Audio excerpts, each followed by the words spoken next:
নমস্কার, বাংলা সেরা গল্পে সবাইকে জানাই স্বাগত। শুরু করছি আজকের গল্প। আজ পড়ে শোনাব সাহিত্যিক নিমাই ভট্টাচার্যের লেখা গল্প পুতুল। তাহলে শুরু করি। গল্প পুতুল। এমন ঘটনা যে ঘটতে পারে তা ওরা স্বপ্নেও ভাবেননি। 8:45 মাদ্রাজ মেল ছাড়বে, কিন্তু তার প্রায় ঘণ্টাখানেক আগেই বিমলবাবু তার স্ত্রী পুতুল আর মেয়ে তাতাইকে নিয়ে হাওড়া স্টেশনে পৌঁছে যান। শুধু যানজটের ভয় না, বোধহয় বেড়াতে যাবার আগ্রহের আতিশয্যেই ওরা অত আগে স্টেশনে হাজির হন। বিয়ের আগে বিমলবাবু একটু বাউন্ডুলে ধরনের ছিলেন। কবে যে উনি কোথায় যাবেন আর কখন কোন চাকরি ধরবেন ছাড়বেন তা কেউ জানত না। 26শে জানুয়ারি শুক্রবার ছুটি, তার সঙ্গে শনি রবিবারের ছুটি। ব্যাস, 25শে রাত্রিরেই বিমল পুরী এক্সপ্রেসে চড়ে। বাড়ি থেকে বেরুবার আগে বলে যায়, মা, আমি সোমবার সকালে পুরী এক্সপ্রেসে ফিরব। বাড়ি এসে খেয়ে দেই অফিস ছুটতে হবে। হ্যাঁ রে বিমল, সত্যি ফিরবি তো? মা ছেলেকে খুব ভালোভাবেই জানেন বলে প্রশ্ন করেন। ফিরব না মানে? বিমল চোখ দুটো বড় বড় করে বলে, সোমবার ঠিক 10টায় অফিসে না পৌঁছলে কেলেঙ্কারি হয়ে যাবে। মা একটা চাপা দীর্ঘশ্বাস ফেলে বলেন, হ্যাঁ ফিরিস, আমাকে তাড়াহুড়ো করে রান্না বান্না সেরে শুধু শুধু বসে থাকতে না হয়। না না, তোমাকে শুধু শুধু বসে থাকতে হবে না। সোমবার না, বিমল ফিরে এলো পরের রবিবার। কোনো দুঃখ, আক্ষেপ বা অন্যায়বোধ তো দূরের কথা। ও হাসতে হাসতে বলল, জানো মা, পুরীতে সজলের সঙ্গে দেখা। ওর পাল্লায় পড়ে পুরীতে মাত্র একদিন থেকেই চলে গেলাম চিল্কার পাড়ে বারকুলে। মা গম্ভীর হয়ে থাকলেও বিমল মহানন্দে বলে যায়, বারকুলের ট্যুরিস্ট লজে ডিনার টেবিলে এক ভদ্রলোকের সঙ্গে চুটিয়ে আড্ডা দেবার পর জানলাম উনি কেওনঝড়ের এসপি। বিমল দুহাত দিয়ে তালি বাজিয়ে বলে, ব্যাস, ওর সঙ্গে ওরই গাড়িতে চলে গেলাম কেওনঝড়। গাছপালা পাহাড় দিয়ে ঘেরা শহরটাকে আমার দারুণ ভালো লেগেছে। দুহাত দিয়ে মার মুখখানা ধরে বলে, তাছাড়া বৈতরণী নদীর উৎস আর তোমাদের রামায়ণের সেই বিখ্যাত গন্ধমাদন পর্বতও দেখে এলাম। ও মুহূর্তের জন্য থেমে বলে, তোমাকে একবার নিয়ে যাব, দেখে মুগ্ধ হয়ে যাবে। ওর মা একটু হেসে বলেন, আমি কি তোর মতো বাউন্ডুলে যে ঘর সংসার ফেলে যখন তখন যেখানে সেখানে চলে যাব? শুধু সেবার নয়, বরাবর বিমল এই কাণ্ড করে। একবার বাড়ি থেকে বেরুলো কাশি যাচ্ছি বলে। 2 দিন পর কাশিতে শুরু হয়ে গেল দাঙ্গা হাঙ্গামা। খবরের কাগজে বড় বড় হরফে ছাপা হলো কাশীর নানা অঞ্চলে বেশ কিছু ট্যুরিস্টদের মৃত্যুর খবর। বাড়িতে কান্নাকাটি শুরু হয়ে গেল। প্রায় 2 সপ্তাহ পরে হাসতে হাসতে বিমলের আবির্ভাব। জানো মা, নৌকায় কাশী থেকে কানপুর যাওয়ার সময় কি দারুণ অভিজ্ঞতা হলো, তুমি ভাবতে পারবে না। তুই কি এতদিন কানপুরই বসেছিলি? আমি কানপুরে বসে থাকার মতো ছেলে?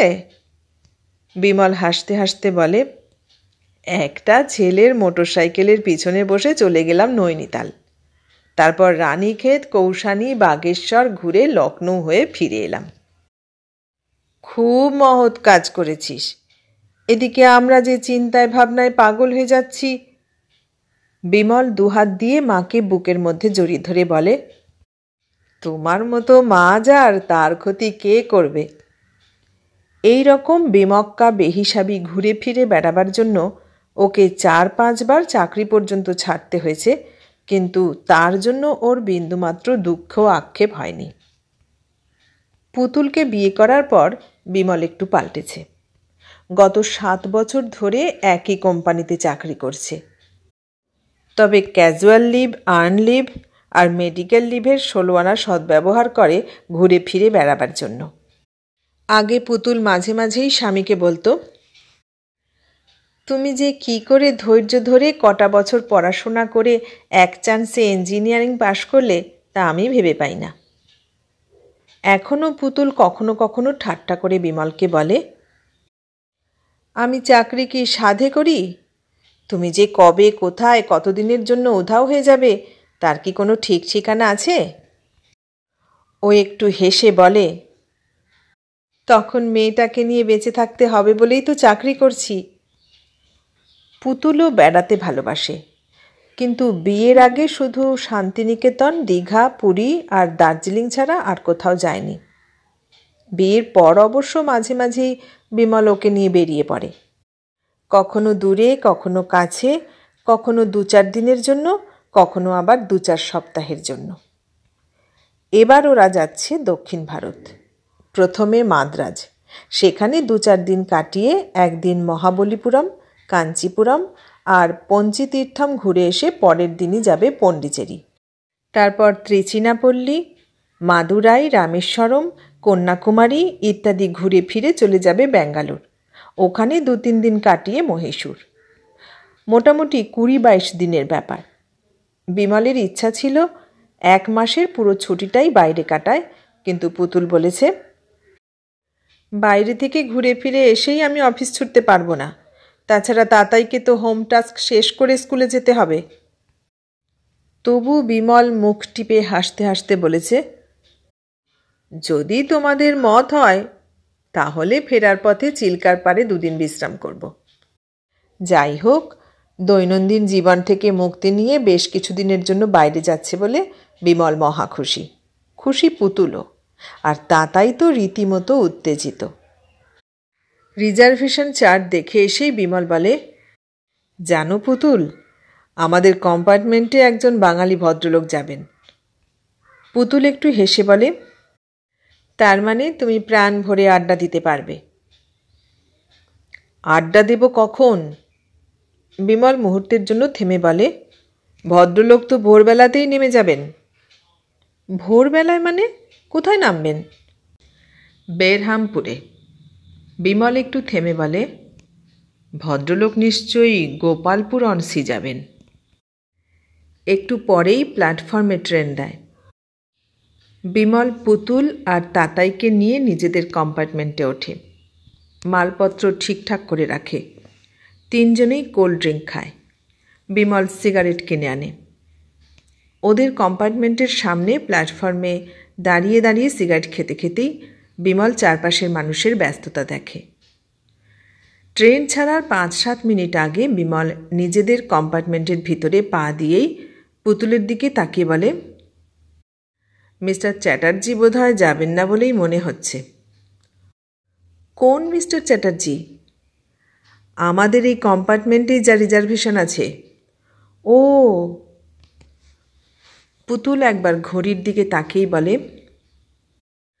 আর মিনিট 2-1-এর মধ্যেই তো ট্রেন ছাড়বে, ভদ্রলোক এলে এরই মধ্যে এসে যেতেন।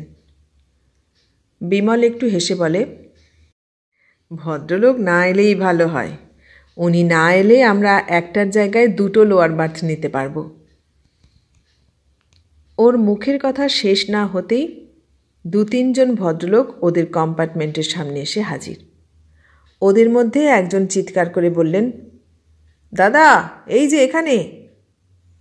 ওদেরই একজন বার্থের নিচে একটা সুটকেস আর একটা ব্যাগ রাখতেই পরনে স্যুট, মাথায় ফেল্ট ও চোখে কালো চশমা দিয়ে মিস্টার চ্যাটার্জি কম্পার্টমেন্টের মধ্যে ঢুকলেন। বিমল আর পুতুল মুগ্ধ দৃষ্টিতে ওই সুপুরুষ ভদ্রলোকের দিকে তাকিয়ে থাকে। দাদা, আপনার রাত্রে যা যা দরকার তা সুটকেস খুললেই সামনে পেয়ে যাবেন। মিস্টার চ্যাটার্জি একটু হেসে বললেন, ওরে, ট্রেন ছেড়ে দিয়েছে, তোমরা নেমে যাও। একজন একগাল হেসে বলেন, আমরা ঠিক নেমে যাব। অন্য এক ভদ্রলোক বললেন, কাল স্টেশনে সবাই থাকবে, আমিও এখনই ফোন করে বগির নম্বর জানিয়ে দিচ্ছি। ওরা আর কথা না বলে চলন্ত ট্রেন থেকেই নেমে যান। মিস্টার চ্যাটার্জি মাথা থেকে টুপিটা খুলে পাশে রাখেন। তারপর আলতো করে চোখের কালো চশমাটা খুলতেই বিমল আর পুতুল চমকে ওঠে। ওরা দুজনে বিস্ময়ে আনন্দে ও অভাবনীয় সৌভাগ্যের খুশিতে মুগ্ধ হয়ে অপলক দৃষ্টিতে দেখে বাংলা সিনেমার অপ্রতিদ্বন্দ্বী নায়ক অর্জুন চট্টোপাধ্যায়কে। হঠাৎ পুতুল কনুই দিয়ে আলতো করে গুঁতো মারতেই বিমল একগাল হাসি হেসে অর্জুনের দিকে তাকিয়ে বলে, মিস্টার চ্যাটার্জি, আপনি তো বেরহামপুরে যাচ্ছেন। অর্জুন কি একটা কাগজ পড়তে পড়তে একটু মুখ তুলে কয়েক মুহূর্তের জন্য ওদের দুজনের দিকে তাকিয়ে থাকার পর একটু হেসে বলেন, হ্যাঁ, একটু গোপালপুর অনসি যাব। বেড়াতে যাচ্ছেন? অর্জুন একটু মাথা নেড়ে বলেন, না, ওখানে গিয়েও রং মেখে ক্যামেরার সামনে হাসতে হবে, কাঁদতে হবে। পুতুল আর চুপ করে থাকতে পারে না। অত্যন্ত কৌতূহলী হয়ে জিজ্ঞেস করে, ওখানে কোন ছবি শুটিং হবে? খেলা ভাঙার খেলা। অর্জুন পুতুলের চোখের উপর চোখ রেখেই উত্তর দেন। ও হ্যাঁ। পুতুল অত্যন্ত উৎসাহের সঙ্গে বলে, কাগজে পড়েছিলাম। ও মুহূর্তের জন্য আবার বলে, মোহিনী সেন আর বলাকারাই দুই নায়িকা, তাই না? অর্জুন মুখে কিছু বলেন না, চাপা হাসি হাসতে হাসতে শুধু মাথা নাড়েন।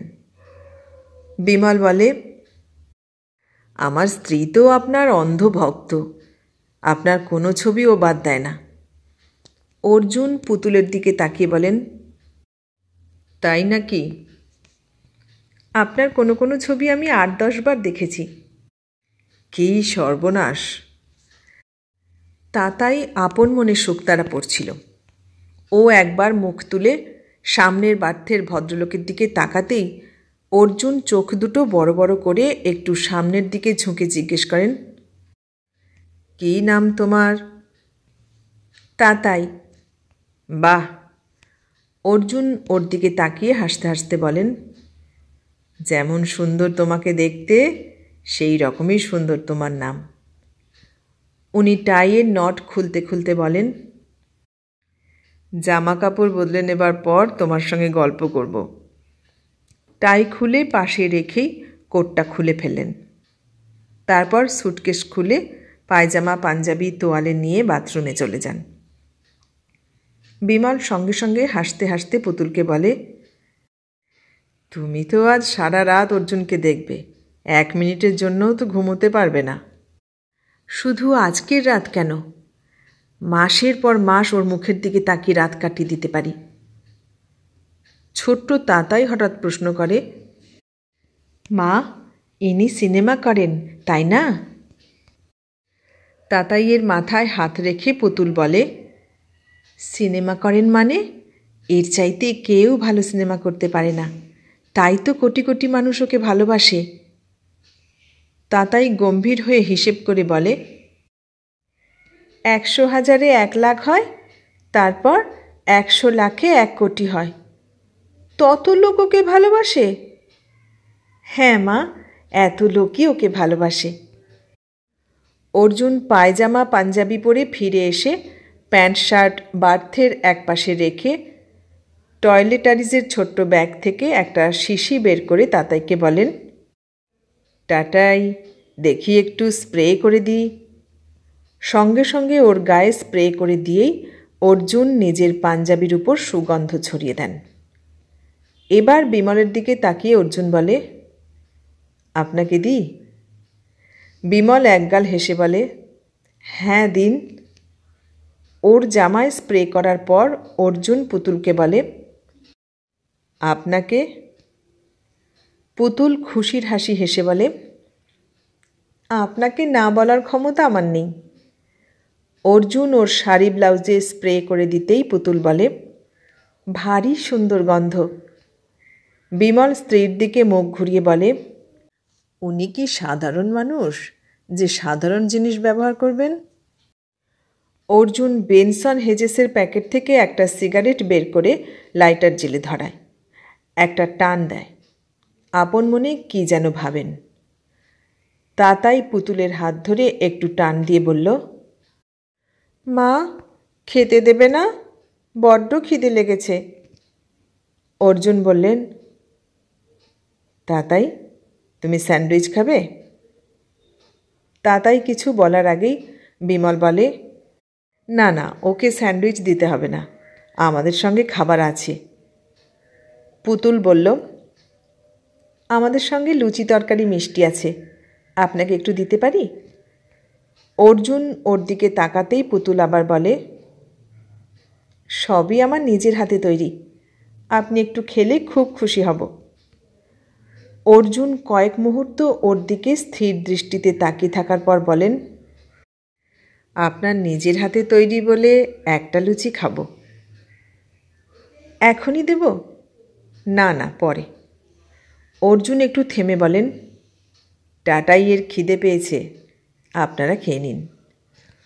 পুতুল খাওয়া দাওয়ার উদ্যোগ আয়োজন শুরু করতেই অর্জুন বিমলের দিকে তাকিয়ে বলেন, আপনার নামটা জানা হলো না। আমার নাম বিমল চক্রবর্তী। মিসেস চক্রবর্তী আপনার নাম? একগাল হাসি হেসে বলে, পুতুল। সত্যি আপনাকে পুতুলের মতো সুন্দর দেখতে। কথাটা শুনে পুতুল খুব খুশি হলেও বিমলের বিশেষ ভালো লাগলো না। সিগারেট শেষ করেই অর্জুন ব্যাগ থেকে শিভাজ রিগালের বোতল, জলের ফ্লাস্ক আর গিলাস বের করেই বলেন, বিমলবাবু একটু ড্রিঙ্ক করবেন? না না, আমি ড্রিঙ্ক করি না। বোতলটা একটু তুলে ধরে উনি বললেন, প্রিমিয়াম স্কচ, খেলে বোধহয় ভালোই লাগতো। না না, আমি খাবো না, আপনি খান। অর্জুন গেলাসে প্রথম চুমুক দিয়েই একটা সিগারেট ধরান। ওরাও খাওয়া দাওয়া শুরু করে। 2-5 মিনিট পর অর্জুন ব্যাগ থেকে একটা বই বের করে পড়তে পড়তেই মাঝে মাঝে গেলাসে চুমুক দেন। হঠাৎ কখনো কখনো মুখ তুলে কয়েক মুহূর্ত পুতুলের দিকে তাকিয়ে থাকেন। চোখে চোখ পড়তেই পুতুল দৃষ্টি গুটিয়ে নিলেও বিমল মনে মনে বেশ অসন্তুষ্ট হয়। এক গেলাস শেষ হতেই অর্জুন আবার গেলাস ভরে নেন। বই পড়তে পড়তেই গেলাসে চুমুক দেন। তাতাইয়ের দিকে তাকিয়ে একটু হাসেন। তারপরই কয়েক মুহূর্ত অপলক দৃষ্টিতে পুতুলের দিকে তাকিয়ে থাকেন। বিমল অত্যন্ত বিরক্ত হলেও মুখে কিছু বলে না। আবার গেলাস খালি হয়, আবার গেলাস ভরে নেন অর্জুন। বই পড়তে পড়তেই সিগারেটে টান দেন। গেলাসে চুমুক দেন 2-5 মিনিট পর পরই। তারপর হঠাৎ আবার কয়েক মুহূর্ত পুতুলকে দেখেন। পুতুল মনে মনে খুশি হলেও একটু অস্বস্তি বোধ না করে পারে না। একটু সহজ হবার জন্য বলে, এখন লুচিটা খাবেন? পরে। বিমল তাতাই আর পুতুলকে বলে, চলো আমরা হাত ধুয়ে আসি। হ্যাঁ চলো। বাথরুমের কাছে গিয়েই বিমল পুতুলকে বলে, তোমার অর্জুনের অসভ্যতা দেখেছ? উনি আবার কি অসভ্যতা করলেন? নির্লজ্জভাবে তোমার দিকে কিভাবে তাকিয়ে। পুতুল একটু জোরেই হেসে ওঠে, বলে, তুমি তো আচ্ছা পাগল, সামনাসামনি বাড়তে থাকলে সামনের লোকজনের দিকে না তাকিয়ে পারা যায়? তাই বলে ওই রকম অসভ্যভাবে। আহ, কি যাতা বলছো? পুতুল একটু থেমে একটু ব্যঙ্গের হাসি হেসে বলে, অর্জুন চ্যাটার্জি তো জীবনে কখনো সুন্দরী মেয়ে দেখেনি, তাই হ্যাংলার মতো আমাকে দেখছেন।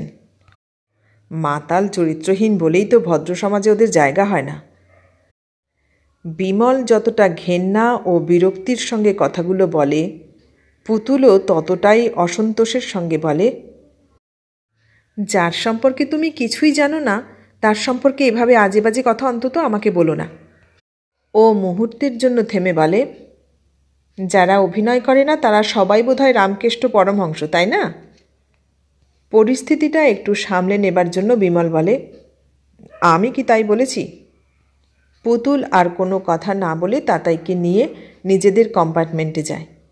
বিমলও দেরি করে না, ওদের প্রায় পিছন পিছনই যায়। অর্জুনকে রিডিং লাইটের আলোয় বই পড়তে পড়তে হুইস্কির গেলাসে চুমুক দিতে দেখেই বিমল বলে, খালি পেটে ড্রিঙ্ক করছেন, কিছু খাওয়া দাওয়া করবেন না? অর্জুন উঠে বসে একটু হেসে বলেন, আমি তো আপনাদের লুচির ভরসাতেই বসে আছি। সরি, সত্যি বড্ড দেরি হয়ে গেল। পুতুল সলজ্জভাবে কথাগুলো বলেই তাড়াতাড়ি একটা প্লেটে 2টো লুচি, একটু আলুর দম আর একটা সন্দেশ দিয়ে ওর দিকে এগিয়ে দিয়ে বলে, এই নিন। অর্জুন প্লেটটা হাতে নিয়েই পুতুলের দিকে তাকিয়ে জিজ্ঞেস করে, কটা লুচি দিয়েছেন? মাত্র 2টো। আমি যদি একটা লুচি খাই আপনি কি অসন্তুষ্ট হবেন? অসন্তুষ্ট হব না, দুঃখ পাব। অর্জুন ওর দিকে তাকিয়ে সামান্য একটু মাথা নেড়ে চাপা হাসি হেসে বললেন, না না, আপনাকে আমি দুঃখ দেব না, তবে প্লিজ সন্দেশটা তুলে নিন। বিমল বলে, মাত্র একটা সন্দেশ দিয়েছে, ওটা খেয়ে নিন। ভাই, আমি মিষ্টি খাই না। পুতুল জিজ্ঞেস করে, আপনি একেবারেই মিষ্টি খান না? অর্জুন আবার কয়েক মুহূর্ত অপলক দৃষ্টিতে ওর দিকে তাকিয়ে থাকার পর বলেন, নববর্ষ, বিজয়া আর জন্মদিনের দিন দিদিকে প্রণাম করার পর ওর হাতে একটা করে মিষ্টি খাই। পুতুল সলজ্জ দৃষ্টিতে পরম প্রিয় অভিনেতার দিকে তাকিয়ে বলে, ভুল করে যখন দিয়েই ফেলেছি, প্লিজ খেয়ে নিন। সত্যি বলছি, আপনার প্লেট থেকে কোনো কিছু তুলে নিতে ইচ্ছে করছে না। অর্জুন আপন মনে কী যেন ভাবেন। তারপর আলুর দম দিয়ে 2টো লুচি আর মিষ্টি খেয়ে পুতুলকে বলেন, খুব ভালো খেলাম। উনি বাথরুম থেকে হাত মুখ ধুয়ে আসতে না আসতেই বিমল উপরের 2টো বার্থ আর নিচের বার্থে চাদর বিছিয়ে টিছিয়ে শোবার ব্যবস্থা করে ফেলে। অর্জুন কম্পার্টমেন্টে ঢুকেই বিমলকে বলেন, আপনি যখন ইচ্ছে আলো অফ করে দেবেন। 10:30 বেজে গেছে, ভাবছি এবার শুয়ে পড়ব। হ্যাঁ হ্যাঁ, শুয়ে পড়ুন। আপনি শোবেন না? একটু পরে। অর্জুন আবার গেলাসে হুইস্কি ঢেলে জল মিশিয়ে 1 চুমুক দিয়েই শুয়ে শুয়ে রিডিং লাইটের আলোয় আবার বই পড়তে শুরু করেন। উপরের 2টো বার্থে বিমল আর তাতাই চলে যাবার পর পুতুল নিচে বার্থে পাশ ফিরে শুয়ে অর্জুনের দিকে তাকিয়ে থাকেন আর কত কি ভাবেন। অন্ধকার সিনেমা হলে সামনের পর্দায় এই মানুষটির ছবি দেখলেই একটা আশ্চর্য খুশির বন্যা বয়ে যায় সারা মন প্রাণে। একটা ছবি দেখার পর কিছুতেই রাত্রে ঘুম আসে না। চোখের সামনে শুধু মানুষটাকেই দেখি। না না, শুধু দেখি না, মনে মনে কত কথা বলি ওর সঙ্গে। কখনো কখনো তো ওকে 2 হাত দিয়ে বুকের মধ্যে জড়িয়ে ধরে আদর করতেও ইচ্ছা করে। আরও আরও কত কি। সেই স্বপ্নরাজ্যের রাজকুমারকে পুতুল অপলক দৃষ্টিতে দেখে, না দেখে পারে না। অর্জুন পাশ ফিরে হুইস্কির গেলাসে চুমুক দিতে গিয়েই পুতুলের চোখে চোখ পড়তেই একটু হাসে। কয়েক মুহূর্ত নিঃশব্দে ওর দিকে তাকিয়ে থাকে। তারপর হুইস্কির গেলাসে চুমুক দিয়ে আবার বই পড়তে শুরু করে। মিনিট 10 পর অর্জুন আবার হুইস্কির গেলাসে চুমুক দিয়েই দেখে পুতুল তখনও অপলক দৃষ্টিতে ওর দিকে তাকিয়ে আছে। লজ্জায় পুতুল দৃষ্টি গুটিয়ে নিলেও অর্জুন 2-1 মিনিট ওর দিকে তাকিয়ে থাকেন। তারপর হঠাৎ দুজনের চোখে চোখ পড়তেই অর্জুন একটু চাপা হাসি হেসে দৃষ্টি গুটিয়ে নিয়ে বই পড়ে। বিমল উপরের বার্থে শুয়ে অর্জুনকে মাঝে মাঝেই ওভাবে পুতুলের দিকে তাকিয়ে থাকতে দেখে রাগে জ্বলে পুড়ে গেলেও মুখে কিছু বলতে পারে না। বোধহয় অর্জুনকে একটু সতর্ক করে দেবার জন্যই ও জিজ্ঞেস করে, তাতাই ঘুমিয়েছ? তাতাই ঘুমিয়ে পড়েছে, তাই ও কোনো জবাব দেয় না। পুতুল ঘুমিয়েছ? পুতুল জেগে থাকলেও চুপ করে থাকে। ও কখনো চোখ বন্ধ করে থাকে, কখনো 2 চোখ ভরে স্বপ্নপুরী রাজপুত্রকে দেখে। স্বপ্নপুরী রাজপুত্র প্রত্যেকবার হুইস্কির গেলাসে চুমুক দেবার সময়ই একটু যেন বিস্ময় মিশ্রিত দৃষ্টিতে পুতুলকে দেখে। মাদ্রাজ মেল কখনো ছুটছে, কখনো আবার থামছে 2-4 মিনিটের জন্য। রাত এগিয়ে চলে। অর্জুন ঘুমোন না, বই পড়েন, হুইস্কি খান। হাতে একটা জ্বলন্ত সিগারেট। ওরই মধ্যে মাঝে মাঝে পুতুলকে দেখেন। বোধহয় না দেখে পারেন না। পুতুলের চোখেও আজ ঘুম আসে না। চিত হয়ে শুয়ে শুয়ে শুধু আবোল তাবোল ভাবে। 2-5 মিনিট অন্তরই মাথাটা একটু ঘুরিয়ে অর্জুনকে দেখে। সারা রাত ধরে চৌকিদারি করার ইচ্ছা থাকলেও একসময় নিজের অজান্তেই বিমল ঘুমিয়ে পড়ে। মাদ্রাজ মেল থামতেই পুতুল আবছা আলোয় নিজের হাতের ঘড়ির দিকে তাকিয়েই চমকে ওঠে। 3:25। ওর একবার ইচ্ছে করে অর্জুনকে একটু বকুনি দিতে। কি ব্যাপার বলুন তো? সারা রাত ধরে হুইস্কি খাবেন? চটপট আলো নিভিয়ে ঘুমিয়ে পড়ুন। এভাবে রাত জাগলে শরীর অসুস্থ হয়ে পড়বে যে। না, পুতুল কিছুই বলে না, শুধু ওর দিকে তাকিয়ে থাকে। অর্জুন হুইস্কির গেলাসে শেষ চুমুক দিতে গিয়েই পুতুলের দিকে তাকিয়েই ওকে জেগে থাকতে দেখে অবাক হয়ে যায়। না, অর্জুন আর এক মুহূর্ত দেরি না করেই বইখানা পাশে রেখে রিডিং লাইট অফ করে শুয়ে পড়েন। খুর্দা রোডের প্ল্যাটফর্মে দাঁড়িয়ে চা খেতে খেতেই বিমল পুতুলকে বলে, তোমার অর্জুন কুমার বোধহয় সারা রাতই মদ গিলেছে, তাই না? পুতুল বিরক্ত হয়েই বলে, আমি কি সারা রাত জেগে দেখেছি কে কি করছে? অনেক রাত্রিরে হঠাৎ একবার ঘুম ভেঙে যেতেই দেখলাম শ্রীমান তখনও পান করে চলেছেন। পুতুল কোনো কথা না বলে চা খায়। অত মাল টানার পর শ্রীমান বোধহয় আজ সারাদিনই ঘুমোবে। ঘুমোবে, ঘুমোক, তোমাকে ডেকে দিতে হবে না। খুর্দা রোড থেকে ট্রেন ছাড়ার ঘণ্টাখানেক পর অর্জুনের ঘুম ভেঙে যায়। একবার ঘড়ি দেখেই বিমল পুতুলের দিকে তাকিয়ে বলেন, good morning. Morning. Khurda road চলে গেছে? হ্যাঁ। অর্জুন আর কোনো কথা না বলে টয়লেটারিজের ছোট্ট ব্যাগ আর জামা কাপড় নিয়ে বাথরুমে চলে যেতেই পুতুল একটু হেসে বিমলকে বলে, দেখলে তো, অর্জুন চ্যাটার্জি মদ খায়, কিন্তু মদ ওকে খেতে পারে না। বিমল চুপ করে থাকলেও পুতুল আবার বলে, অর্জুন চ্যাটার্জি শুধু শুধু উন্নতি করেনি।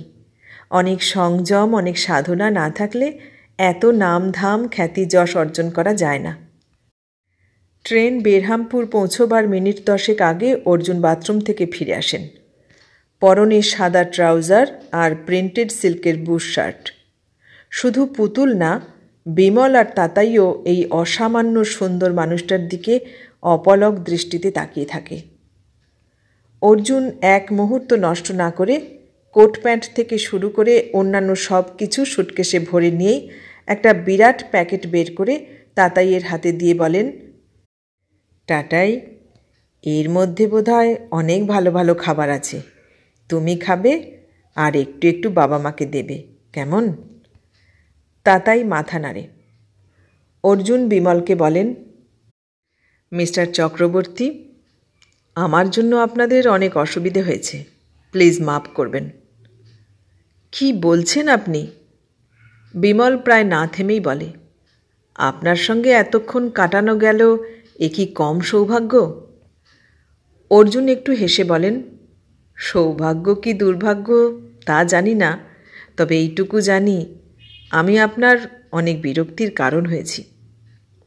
বিমল তাড়াতাড়ি ওর দুটো হাত ধরে বলে, ফর গড সেফ, সত্যি একটুও বিরক্তি হয়নি, বরং খুব আনন্দই পেয়েছি। এবার অর্জুন একটু ঝুঁকে পুতুলের মুখের সামনে মুখ নিয়ে ওর চোখের পর চোখ রেখে বলেন, আপনাকে দেখতে ঠিক আমার মায়ের মতো। কথাটা শুনে ওরা দুজনে চমকে ওঠে। উনি একটু ম্লান হাসি হেসে বলে যান, ছবিতে যেমন মাকে দেখি, আপনাকে দেখতে ঠিক সেই রকম। ঠিক মায়ের মতোই টানা টানা বড় উজ্জ্বল দুটো চোখ, সেই মুখের হাসি, বিরাট খোপা। অর্জুন কথাটা শেষ না করেই 2 হাত দিয়ে পুতুলের মুখখানা ধরে বলে, আমি আপনাকে মা বলে ডাকব, আপনি আমাকে মানিক বলে ডাকবেন। মা আমাকে ওই নামেই ডাকতেন। কথাগুলো বলতে বলতেই ওর দুটো চোখ দিয়েই কয়েক ফোঁটা জল গড়িয়ে পড়ে। আনন্দ বেদনায় পুতুলের 2 চোখ দিয়েও জল গড়িয়ে পড়ে। মাদ্রাজ মেল বেরহামপুর স্টেশনের প্ল্যাটফর্মে ঢুকতেই অর্জুন পুতুলের 2 পায়ে হাত দিয়ে প্রণাম করেই একটু হেসে বলেন, মা, আশীর্বাদ করবেন না? আনন্দে, খুশিতে, আত্মতৃপ্তিতে পূর্ণ পরিপূর্ণ হয়ে পুতুল দুহাত দিয়ে অর্জুনের মুখখানা ধরে ওর কপালে চুম্বন করে বলে, আমার ছেলে রাজার রাজা হবে। প্রডিউসার, ডিরেক্টর ও আরও কয়েকজনকে কম্পার্টমেন্টের দরজায় দেখেই অর্জুন বলেন, আপনারা মালপত্র নিয়ে প্ল্যাটফর্মে দাঁড়ান, আমি আসছি।